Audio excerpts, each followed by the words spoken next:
Nandito kami ngayon sa Pujaira para manghuli ng isda. Ang tanong, makakahuli ba kami? Abangan niyo yan. Sigurado. Hey guys, this is my new camping tent. Ito yung isa sa pangarap ko yung matikman yung gawa ni Chong. Masarap din maggawa no? Positive lang tayo. Panahon ngayon, hindi kami uuwing luhan. Shoutout pala kay Ka Roger. May nakita akong isang tent.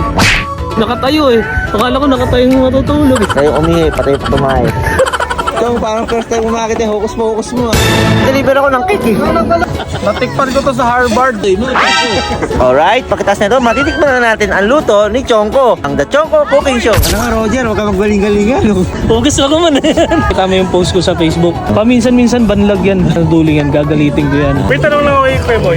Yung isda ikikilaw, dapat yung yempo din, dapat hindi mo na pinaihaw. Kasi yun yung magmimix sila ng lasa. Do you mean the texture and the taste? The quality of the food? Smokiness. Nalaglag isda. Nandito po tayo sa Pujaira at nagtatagisa po sila ng kanya-kanyang luto. Ito po ang luto ni Chongko. Tuna, kinilaw.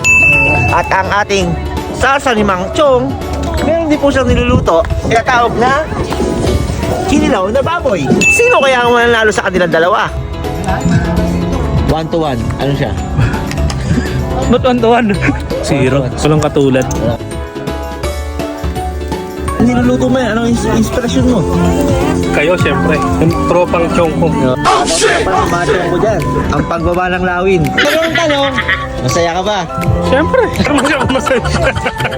Kaya, Masaya? Ang tanong, masaya ka ba? masaya. Okay ka lang ba dyan? Oo.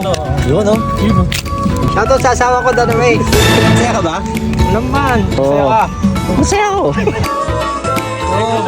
At sa mga oras na to, wala pa rin kami nanguhuli isda. Parang, alam nyo, kayo pa kami nanguhuli ng isda, pero wala pa rin pero may pag-asa yan. Pakaganda dito, mga chong. Lapis ba?